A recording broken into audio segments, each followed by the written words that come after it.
उन्हें राम मंदिर क्यों जाना है? उनका राम से वास्ता क्या है? उनको ये नहीं पता कि जिसको वो मानने वाले हैं, जिसको राष्ट्रपिता वो कहते हैं, उसका अंतिम शब्द क्या था? हे राम। इस देश में पागल स्वामी प्रसाद मौर्य में कोई फर्क नहीं है। इसको ये नहीं पता कि लुभा किसको रहा है, अखिलेश यादव के बाप ने किसको लुभाया था। जो स्वामी प्रसाद मौर्य बोलते हैं उसमें 100% योगदान अखिलेश यादव का होता है। और तुम तो उत्तर प्रदेश के सूबे के मुख्यमंत्री, तुम्हारे पिता उत्तर प्रदेश के मुख्यमंत्री, तुम्हारा जितना योगदान कार सेवकों की हत्या में है, तुम्हें तो वहाँ सबसे पहले होना चाहिए। उसको तो राम जी जाके योगी जी के अखिलेश यादव को पैर पकड़ लेने चाहिए। ये लालू यादव, अखिलेश यादव, तेजस्वी यादव, ये तेज प्रताप यादव, ये वो दल बदलू गैंग के लोग हैं, ये वो गिरगिट हैं कि सुबह जाके अपने बच्चों का मुंडन मंदिर में कराएंगे, वहीं जाके प्रार्थना करेंगे, वहीं जाके फूल चढ़ाएंगे, वहीं भगवान से सुबह जाके माफ़ी मांगेंगे और शाम को बोलेंगे तो है ही नहीं। और इनको सपने में रोज़ नहीं, दिन में 100 बार दिखने चाहिए। इनका आने वाला जो समय है वो राम के नाम से ही कटेगा। और जहाँ टेक्नोलॉजी खत्म होती है उसके बाद प्रभु के नाम की सेवा शुरू होती है। और ये जो सेवा है वो इन्हें भी मिलेगी। इनको भी वेंटिलेटर पे जाना है किसी दिन, इनको भी राम याद आएंगे।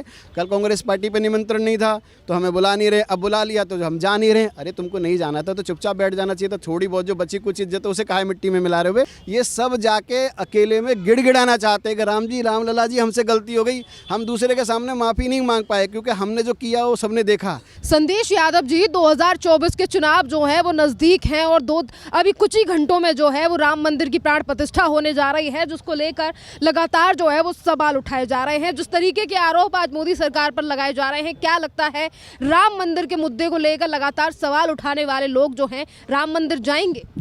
नहीं, उन्हें राम मंदिर क्यों जाना है? उनका राम से वास्ता क्या है? उन्होंने राम के लिए किया क्या? उनका राम से कोई वास्ता थोड़ी है। जिस आदमी ने, जिस पार्टी के नेताओं ने सुप्रीम कोर्ट में हलफनामा दिया कि राम काल्पनिक है, तो राम उन्हें बुलाएंगे क्यों? उनका राम से वास्ता क्या है? उनका राम में अस्तित्व क्या है? और राम को समझते क्या हैं? उनको ये नहीं पता कि जिसको वो मानने वाले हैं, जिसको राष्ट्रपिता वो कहते हैं, उसका अंतिम शब्द क्या था? हे राम।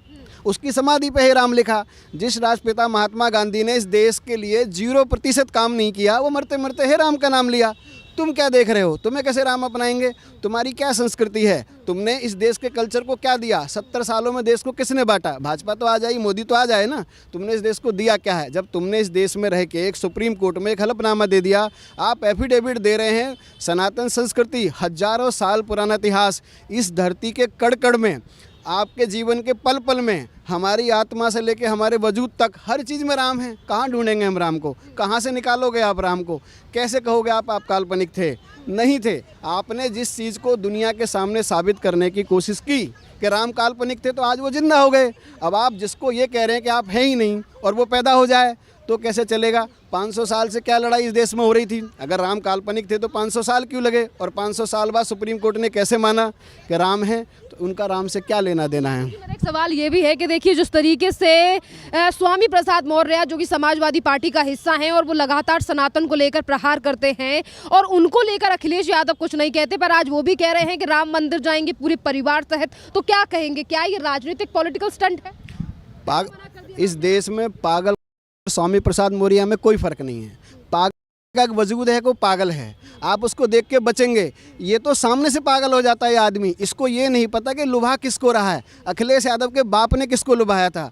कार सेवकों पे गोली किसने चलवाई थी? उसके बाप ने चलवाई थी, अखिलेश यादव के बाप ने। तो जो उन्होंने कार सेवकों पे गोली चलवाई सिर्फ इस बात के लिए कि वहाँ परिंदा भी पर नहीं मारेगा, आज वहाँ क्या पर मारा है जी। और स्वामी प्रसाद मौर्य किसको समझाने की कोशिश कर रहे हैं, किसको फ़ायदा दिलाने की कोशिश कर रहे हैं? भाजपा से निकलने के बाद स्वामी प्रसाद मौर्य ने हर मंच पर भाजपा को गाली दी, सनातन को गाली दी। क्या मिला? अब स्वामी प्रसाद मौर्य पे है क्या? कुछ भी नहीं है। तो सनातन संस्कृति को बदनाम करके 4 चैनलों पे बैठना और अखिलेश यादव के सामने मस्का लगाना, यही तो स्वामी प्रसाद मौर्य का काम। और जो स्वामी प्रसाद मौर्य बोलते हैं उसमें 100% योगदान अखिलेश यादव का होता है। अखिलेश यादव एक डिप्लोमेसी खेलते हैं कि भाई मुझे अच्छा रहना है, तुम बोलो तो तुम, कल को कोई बात होगी तुम पे चली जाएगी। तो अखिलेश यादव की जो प्लानिंग है वो क्या है? जो तुम सदियों से करते आ रहे थे, सालों से तुम्हारे बाप दादाओं ने किया, वही तो तुम कर रहे हो। नहीं तो स्वामी प्रसाद मौर्य की हिम्मत कि एक शब्द भी बोल जाए। तो इसलिए इस देश में पागल स्वामी प्रसाद मौर्य को बराबर में अगर खड़ा कर दिया जाए। यादव ने मना किया, वो भी जा रहे हैं राम मंदिर, कह रहे हैं हम पूरे परिवार को लेकर। अब जाएंगे ना, अब क्यों नहीं जा रहे? 22 जनवरी को जाना चाहिए। पहले कह रहे हैं कि हमें आमंत्रण नहीं मिला, अब तुमको आमंत्रण मिलता है तो तुम कहते हो हम व्यस्त हैं। फिर तुम्हारी पत्नी कहती है जी मैं तो राम को मानती हूँ, तो डिम्पल यादव ने कहा मैं तो राम भक्त हूँ, मैं राम को मानती हूँ। तुम्हारा राम मंदिर जाने का प्रोग्राम बन गया। और तुम तो उत्तर प्रदेश के सूबे के मुख्यमंत्री, तुम्हारे पिता उत्तर प्रदेश के मुख्यमंत्री, तुम्हारा जितना योगदान कार सेवकों की हत्या में है, तुम्हें तो वहाँ सबसे पहले होना चाहिए। तुम्हारे लिए तो गंगा नहाने से बड़ा सौभाग्य है सरयू नहाना, कि तुम्हारे पिता पे, तुम्हारी पार्टी पे जितने आरोप लगे हैं उन्हें गंगा की जगह सरयू में स्नान। चुनावों को देखते हुए ये फैसला लिया गया। किस बात का फैसला चुनाव से? ये चुनाव की लड़ाई है। 500 साल से कौन सी लड़ाई चल रही थी? कौन से चुनाव थे 500 साल से? 500 साल से कौन सी संस्कृति की लड़ाई थी? मोदी जी राम मंदिर में प्राण प्रतिष्ठा करने जा रहे हैं भगवान राम की, सारी पार्टियां उसको राजनीतिक प्रोग्राम कर रही हैं। क्यों ना करें? उनको पता है कि उन्होंने पूरे जीवन क्या किया। 75 साल की लड़ाई तो हमारे सामने है। मैं भी राम जन्मभूमि के केस में सुप्रीम कोर्ट में रहा हूं, मैंने भी वो लड़ाई आंखों से देखी है अपनी। तो जब आप 75 साल से, तो हम और आप ही देख रहे हैं, 500 सालों की लड़ाई भी हम देख रहे हैं। तो जो आदमी कार सेवकों पे सीधी गोली ठुकवा रहा है, उसको तो प्रायश्चित करने का इससे अच्छा मौका नहीं है। उसको तो राम जी जाके योगी जी के अखिलेश यादव को पैर पकड़ लेने चाहिए कि महाराज जी मुझे माफ़ कर दीजिए, मेरे पिता से जो हुआ सो हुआ, मैं राम मंदिर के उद्घाटन के दौरान आपके साथ रहूँगा। इससे अच्छा समय क्या हो सकता है अखिलेश यादव के लिए? देखिए यादव जी, आप कह रहे हैं कि अखिलेश यादव को राम मंदिर जाना चाहिए, योगी जी से माफ़ी मांगना चाहिए, और जिस तरीके का 1992 में कृत्य हुआ था उस तमाम चीज़ों की माफ़ी मांगनी चाहिए। पर आज भी कुछ लोग जो हैं वो राम मंदिर को लेकर राजनीति करते हैं। लालू यादव के बेटे ने तो ये तक कह दिया कि राम मंदिर बन रहा है, उससे कोई फ़ायदा नहीं है, जब आपको भूख लगेगी तो आप राम मंदिर नहीं जाएंगे। और छोटे बेटे तेज प्रताप यादव ने ये कहा कि राम मंदिर बनने से, यानी कि राम मंदिर को लेकर उन्होंने ये कहा कि मेरे को जो है सपना आया, राम जी ने कहा कि वो 22 तारीख को राम मंदिर आ ही नहीं रहे हैं। एक तरफ जो है यादव जो ये कहते हैं कि हम श्री कृष्ण के जो है वंशज हैं, वही दूसरी तरफ राम जी का इस तरीके से लगातार इस तरीके से विवादित बयान देना। मुझे तो ये नहीं पता ये कौन से यादवों के वंशज हैं, यादव समाज में पैदा कैसे हो गए, तो आज तक यही नहीं पता लगा। राम आपके सपने में आते हैं और वो कहते हैं हम अयोध्या नहीं आएंगे। पूरी दुनिया सालों से देख रही कि राम अयोध्या में ही जन्म लिए, अयोध्या में ही पैदा हुए, अयोध्या में ही राज किया, अयोध्या से सरयू से वैकुंठ चले गए। आपको सपने में राम आते हैं, इस देश में किसी को राम नहीं आते। इसका मतलब मोदी जी से राम जी ने 1000 बार आके कहा होगा कि बेटे मैं वहीं पैदा होऊंगा, वहीं मैं रहूँगा, मेरा मंदिर वहीं बनेगा और उसका श्रेय तुझे मिलेगा। ये लालू यादव, अखिलेश यादव, तेजस्वी यादव, ये तेज प्रताप यादव, ये वो दल बदलू गैंग के लोग हैं, ये वो गिरगिट हैं कि सुबह जाके अपने बच्चों का मुंडन मंदिर में कराएंगे, वहीं जाके प्रार्थना करेंगे, वहीं जाके फूल चढ़ाएंगे, वहीं भगवान से सुबह जाके माफ़ी मांगेंगे और शाम को बोलेंगे तो है ही नहीं। इनका क्या है? अब देखिए राम जी उनके सपने में आए कि 22 जनवरी को मैं आ नहीं रहा हूँ, तो सरकार गिरने की तैयारी हो गई ना, खेल शुरू हो गया ना। तो क्या क्या कहने की कोशिश कर रहे हैं तेजस्वी यादव या तेज प्रताप यादव? अखिलेश यादव के सपने में भी तो आए थे ना भगवान, तो आए थे ना। तो आज 70 साल के इतिहास में देश का एक पहला प्रधानमंत्री मथुरा जाता है और मथुरा का विकास शुरू हो जाता है। सपने में अगर राम आ रहे हैं, श्याम आ रहे हैं, तो ऐसे आने चाहिए ना। आप विकास कराइए ना, आप ये कह रहे राम है ही नहीं। और इनको सपने में रोज़ नहीं, दिन में 100 बार दिखने चाहिए। इनका आने वाला जो समय है वो राम के नाम से ही कटेगा। यादव और मुस्लिमों की राजनीति करने वाली पार्टियों पर क्या यादव इस बार भरोसा करेगा? जिस तरीके से भगवान राम को लेकर इस तरीके से टिप्पणी की जा रही है या राम मंदिर पर टिप्पणी की जा रही है, चाहे फिर वो अखिलेश यादव हो या लालू यादव के बेटे। इस देश में मुसलमानों को ये किसने बताया कि तुम्हारी पार्टी कौन सी है? कांग्रेस ने बताया, समाजवादी ने बताया, ओवैसी ने बताया। भाईचारा किसने बनाया? भाई को चारा कौन बनाया? ये जो राजनीति हुई, ये जो राजनीति इन लोगों ने की है, वही तो हम और आप भुगत रहे हैं। अगर देश की संस्कृति सनातन से चलती है, सनातन हमें क्या बताता है कि किससे हमारा क्या नाता है, कौन मेरी बहन है, कौन मेरी बेटी है, कौन मेरी माँ है, कौन मेरा पिता है, कौन मेरा बेटा है, ये कौन बताता है? ये सनातन संस्कृति बताती है। और आप जब उस सनातन संस्कृति को मानते हैं, मंच पे खड़े होकर आप अपने मंच पे मुसलमानों के पक्ष की बात करते हैं, हिंदुओं की खिलाफत की बात करते हैं, राम मंदिर की खिलाफत की बात करते हैं। आज अयोध्या की जीडीपी देखिएगा, आने वाले समय में अयोध्या में क्या विस्तार होगा वो देखिएगा। अयोध्या के लोगों को क्या मिलने जा रहा है। 3 साल पहले अयोध्या क्या थी और आज अयोध्या क्या होने जा रही है। तो अयोध्या में जो निवासी हैं, सरकार कैसे काम करती है, तंत्र कैसे काम करता है, लोग कैसे काम करते हैं, लोगों की आर्थिक मदद कैसे होती है, लोगों को रोजगार कैसे मिलता है। जिस होटल को 400 रुपये में कोई लेने वाला नहीं था, आज वो 20,000 में बुक हो रहा है। जिस रोड पर जाने के लिए लोग नहीं थे, आज वो इतना 228 5 स्टार होटल कंपनियों ने अपनी एप्लीकेशन डाली है कि हम अयोध्या में काम करना चाहते हैं। विकास किसको कहते हैं? और रही बात सनातन संस्कृति और मंदिर के और अस्पताल के बीच की, तो जब अस्पताल और हमारी मेडिकल व्यवस्था और इस देश के पढ़े लिखे डॉक्टर जब हाथ खड़े कर देते तो क्या कहते हैं पेशेंट से और उसके परिवार वालों से? अब भगवान की प्रार्थना करिए, अब इसको भगवान बचा सकते हैं, हम नहीं बचा सकते हैं। तो जहाँ साइंस और जहाँ टेक्नोलॉजी ख़त्म होती है उसके बाद प्रभु के नाम की सेवा शुरू होती है।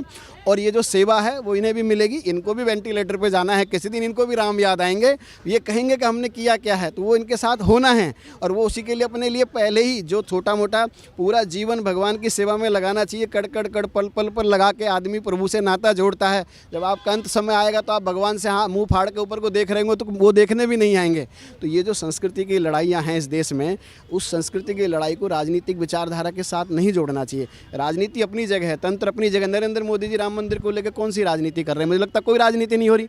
देश का प्रधानमंत्री, उसको दिक्कत है कि आखिरकार प्रधानमंत्री जो हैं वो प्राण प्रतिष्ठा क्यों कर रहे हैं, और उसमें पूरा ही विपक्ष शामिल है जो लोकसभा में ये कह रहा है कि इस बार मोदी सरकार को उखाड़ फेंके। नहीं, इनके कहने से उखड़ जाएगी। इस बार लोकसभा में बीजेपी की 400 सीट आएंगी। इनको पता ही नहीं है 3 राज्यों में क्या किया लोगों ने।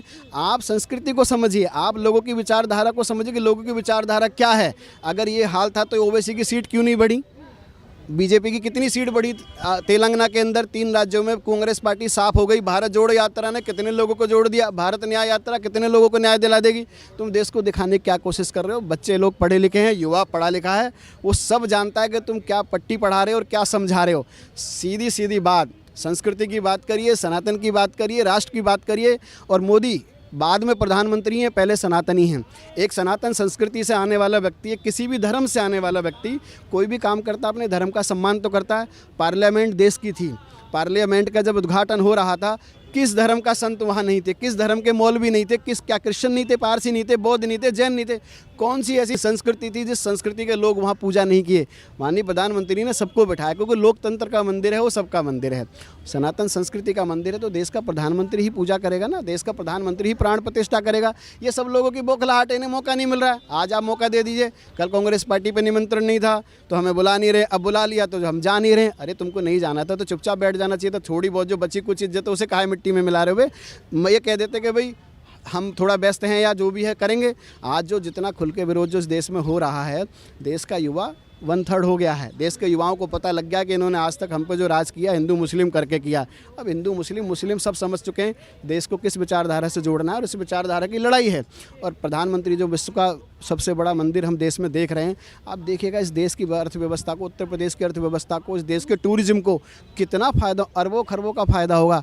आज ही तो आप कह रहे हो अस्पताल में क्या होगा, अस्पताल में तो आप देख के आ रहे हैं, भगवान के दर्शन करने जाएंगे। भगवान क्या कहते हैं, जब समय समय पर आप मेरे पास आओगे तो ऐसी व्यवस्था क्यों होगी? आप अपने समय से अपनी संस्कृति से जुड़े रहिए, चीज़ें और हिसाब से चलती रहेंगी और उसका फ़ायदा उत्तर प्रदेश सरकार को मिलेगा, इस देश को मिलेगा, उत्तर प्रदेश के जन जन के लोगों को मिलेगा। अयोध्या का विकास खाली अयोध्या का विकास नहीं है, पूरे प्रदेश का विकास है, पूरे देश का विकास है, पूरे देश के नहीं पूरी दुनिया की संस्कृति का विकास है।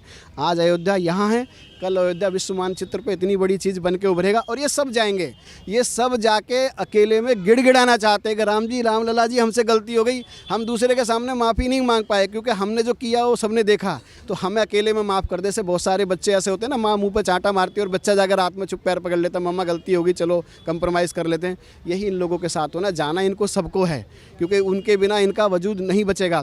और हे राम जब तक ये बोलेंगे नहीं, ये सही नहीं होंगे। आज 400 सीटें आएंगी भारत सरकार में, भारत में बीजेपी की सरकार बन रही है। बीजेपी और नॉन बीजेपी की कोई बात नहीं है, राष्ट्र एक हो रहा है, राष्ट्र का युवा एक हो रहा है, सब जुड़ रहे हैं।